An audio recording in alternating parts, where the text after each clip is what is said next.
पाकिस्तान में हड़कंप, लड़कियां लगा रही हैं वंदे मातरम के नारे।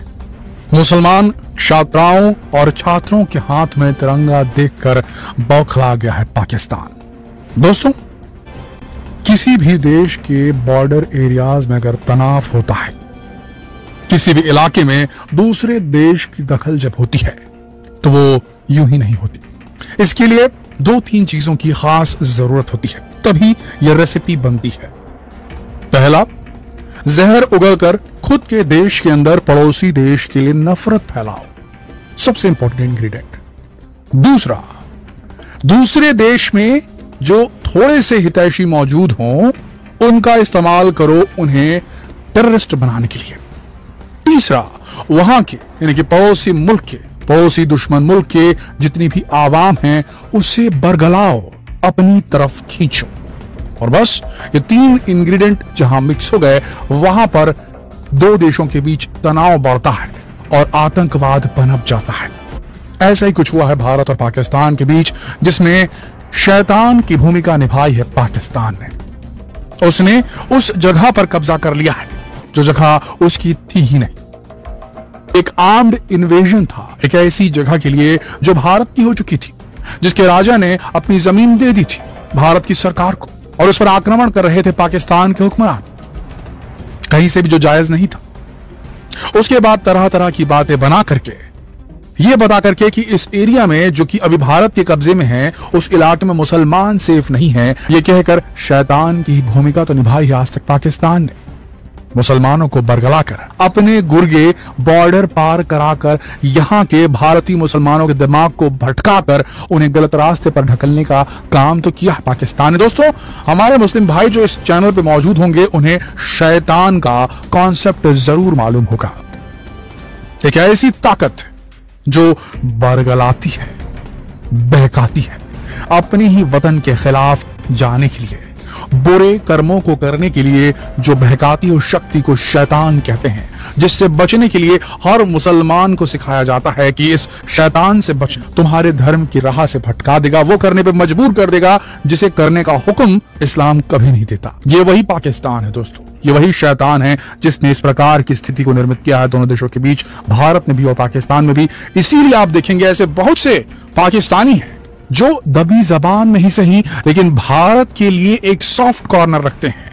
वहां से इस प्रकार का जो बोलना चाहिए कि एक हार्ड कॉर्नर नहीं है वहां पर भारत के लिए। लोग चाहते हैं कि भारत जैसा पाकिस्तान बने, लोग चाहते हैं कि भारत में लोग किस तरीके से खुशहाल है वैसे पाकिस्तान में रहें। लोग मानते हैं कि इंडिया बेटर कंट्री है और पाकिस्तान एक बदतर कंट्री है। जी हां दोस्तों, जितने हितैषी भारत के अंदर पाकिस्तान के हैं उससे करोड़ गुना ज्यादा पाकिस्तान के अंदर भारत के हितैषी रहते हैं। ये हम बात यहां पर छाती ठोक के कह सकते हैं। वहां पर पाकिस्तान जितना भी शैतान बन सके लेकिन शैतान को दबना ही पड़ता है। एक न एक दिन उसका वक्त आता ही है और अब वही हो रहा है। आप देखेंगे ऐसे कई हैं, ऐसे कई लोग हैं जो भारत की बड़ाई पर वीडियो बना रहे हैं पाकिस्तान में बैठकर। आपने उनके चैनल्स जरूर देखे होंगे। दोस्तों, ऐसे बहुत से लोग मौजूद हैं पाकिस्तान में जो कि भारत की बड़ाई करते हैं, भारत के मिशंस को, इवन चंद्रयान तक को वो अप्रिशिएट कर रहे हैं। और ये देख करके पाकिस्तान की आर्मी, पाकिस्तान की सरकार अंदर से जल भुन जा रही है। इवन बलूचिस्तान की अगर बात करें तो वहां की पीएम आती है।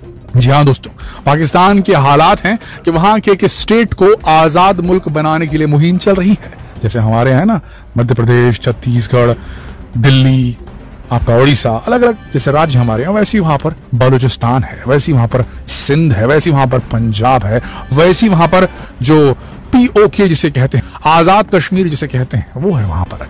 आजाद कश्मीर से तो आवाजें आपने कितने ही वीडियोस में, कितने ही न्यूज में सुनी होंगी किस प्रकार से POK में, जिसे POK हम कहते हैं, पाक अधिकृत कश्मीर, उस इलाके से न जाने कितने बार आवाजें उठती हैं कि हमें POK को वापस से कश्मीर में मिला लो, भारत के साथ मिला लो। कई बार आवाजें आपने सुनी होंगी। लेकिन बलूचिस्तान एक राज्य है पाकिस्तान का जहां की जनता ने, वहां के आवाम ने अपना खुद का एक PM बना लिया है और PM को भगा दिया वहां से, जो है पाकिस्तान की सरकार ने वहां के। और वो PM जो थी वो आई हुई थी भारत में, एग्जाइल्ड PM कहा जाता है उन्हें बलूचिस्तान का, पाकिस्तान का एक राज्य जो है। और उन्होंने आ करके भारत में गंगा आरती की थी और ये ललकारा था मोदी जी को कि मोदी जी आपने जो 15 अगस्त में लाल किले पर ऐलान किया था बलूचिस्तान की ओर से सही साबित करने का वक्त आ गया है, ये कहा था। तो दोस्तों ये हाल है, पाकिस्तान के वंदे मातरम के नारे लग रहे हैं पाकिस्तान में, और बलूचिस्तानी लिबरेशन आर्मी ने तो हमले भी शुरू कर दिए हैं। चाइनीज लोग जो आ रहे हैं बलूचिस्तान के अंदर ग्वादर पोर्ट पर काम करने, उन्हें भी निशाना बनाया जा रहा है BLA के द्वारा, बलूचिस्तान लिबरेशन आर्मी के द्वारा। और बलूचिस्तान जो है वो हमेशा से हितैषी रहा है भारत का। इसके साथ ही सिंध प्रांत भी है वहां पर, जहां सिंधी रहते हैं, जहां से सिंधी जो ज्यादा लोग रहते हैं भारत के अंदर, वहां पर सिंधी लोगों का एक पूरा प्रांत है पाकिस्तान के अंदर। वहां से भी आवाजें उठती कि सिंधु देश बनाना है हमें, बिल्कुल उठती है पाकिस्तान से, क्योंकि हम बात बता ही चुके हैं। लेकिन दोस्तों जो सबसे बड़ा शैतानी काम पाकिस्तान कर रहा था भारत के लोगों को बरगलाने का, उस पर एक जोरदार तमाचा जड़ा गया है कमान अमान ब्रिज पर, जिसे कमान अमान सेतु भी कहा जाता है, जहां पर जो जम्मू है हमारा वो खत्म होता है और पाक अधिकृत जम्मू शुरू होता है। कमान वो आखिरी गांव है भारत का, जिसके बाद पाकिस्तान की सरहद शुरू होती है, जिसे वो पाकिस्तानी सरहद बोलता है लेकिन है नहीं वो। इसके बाद POK है, जहां पर POK वाला जम्मू है। वहां पर मुस्लिम बच्चियों ने जिस तरीके से भारत माता की जय के नारे लगाए, जैसे मुस्लिम बच्चियों ने तिरंगा पकड़ा, उसे देखकर बौखला गया है बुरी तरीके से पाकिस्तान। 370 तो गया सो गया। अब वहां के मुसलमान चारों तरफ से बाहर निकल कर आ रहे हैं, और हमारे देश के अंदर जो ये प्रॉब्लम थी, जो इंसर्जेंसी को बढ़ाया जा रहा था, हमारे मुसलमान बच्चों को जो बरगलाया जा रहा था, उस पर बहुत बड़ी चोट हुई है, जिसे देखकर तिलमिला गया है पाकिस्तान। दोस्तों हमने 3 फैक्टर बताए थे किसी भी देश में अनरेस्ट पैदा होने की वजह। एक क्रिकेट मानसिकता, क्रिकेट मेंटालिटी वाले देश का दूसरे देश पर अटैक करने का तरीका। नंबर 1, अपने देश के लोगों के दिमाग में जहर भरो पड़ोसी मुल्क के लिए। नंबर 2, दूसरे देश पड़ोसी मुल्क के अंदर जो लोग रहते हैं, जो हितैषी हैं तुम्हारे, उन्हें बरगला करके टेररिस्ट बनाओ। नंबर 3, पड़ोसी देश के आवाम को मैसेज दो कि तुम्हारे देश की सरकार गलत है। ये तीनों चीजें अब उलट रही हैं पाकिस्तान की तरफ। पाकिस्तान तो वैसे ही बुरी तरीके से बर्बाद है।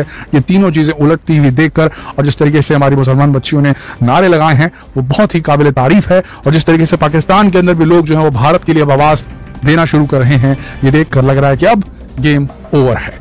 कभी भी ऐसा हो सकता है, कभी भी आप खबर सुन सकते हैं कि एक छोटी सी घटना घटने दीजिए, कोई ऐसी घटना जो कि न्यू दिल्ली को थोड़ा सा विचलित कर दे। ऐसी एक भी घटना हुई ना दोस्तों, तो इसके बाद POK नहीं कहलाएगा। अगर ऐसी कोई भी हिमाकत कर दी पाकिस्तान ने, उसके बाद तो आप समझिए POK गया उसके हाथ से, और वो वापस से, जिसे आजाद कश्मीर कहते थे, वो वाकई में आजाद होगा, स्वतंत्र कश्मीर कहलाएगा और भारत से जुड़ जाएगा। आपका क्या मानना है, कब होगा? 2030 तक, 2040 तक, या 2050 तक? क्योंकि ये होना तो एकदम तय है। आपका दिल क्या कहता है? अपने दिल पर हाथ रख के जरूर बताइए नीचे कमेंट सेक्शन में। और सारे मुसलमान भाइयों से आप सबसे गुजारिश है, नीचे जरूर लिखें जिंदाबाद भारत, जिंदाबाद